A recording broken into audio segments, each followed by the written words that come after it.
ঈদ উল ফিতরের শুভ লগ্নে আমার প্রাণপ্রিয় ফটিকছড়ির সর্বস্তরের জনগণ এবং মুসলিম উম্মাকে ঈদ উল ফিতরের শুভেচ্ছা জানাচ্ছি।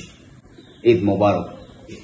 বিশেষ করে জাতীয়তাবাদী ও ইসলামী মূল্যবোধে বিশ্বাসী ফটিকছড়ির রাজনীতিক এবং সাধারণ জনগণ যারা আছেন তাদের প্রতি থাকলো আমার অফুরন্ত শুভেচ্ছা। এবার একটি ভিন্ন আঙ্গিকে আমরা উদযাপন করতে যাচ্ছি।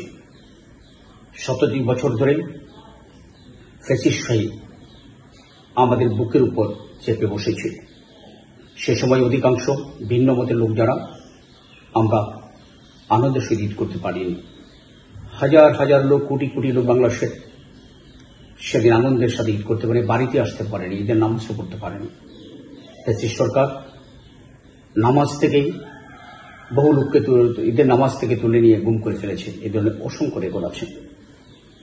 অনেক লোকে হত্যা করেছে, অনেক লোক গলা কেটে জবাই করে হত্যা করেছে। এই ধরনের ঘটনা এক বিভৎস রূপ ছিল গত 15 বছর।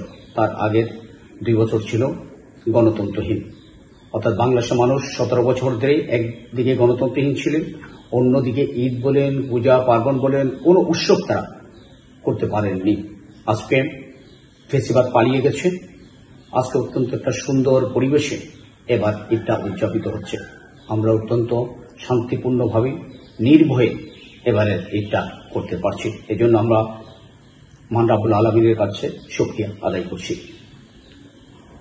আমরা এখনো যদিও একটা সুন্দর পরিবেশ পেয়েছি, স্বাধীন পরিবেশ পেয়েছি, কিন্তু এখনো গণতন্ত্রের পূর্ণ রূপটা আসেনি। কারণ গত 17 বছর ধরে এদেশের মানুষ, ফটিকছড়ির মানুষ আমরা ভোট দিতে পারিনি।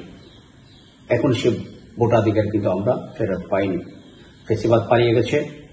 আমরা আশা করব বর্তমানে যে সরকার আছেন তারা অচিরে একটা নির্বাচন দিয়ে জনগণের ভোটাধিকারটা তারা ফেরত দিবেন। যে 17 বছর ধরে আমরা ভোটাধিকার বঞ্চিত। এই 17 বছর ধরে যারা ভোটার হয়েছে দেখেন, কয়েক কোটি ভোটার, তারা কেউ কিন্তু ভোট কিভাবে দিতে হয় সেইটা কিন্তু তারা এখনো পর্যন্ত অভ্যস্ত হতে পারেননি।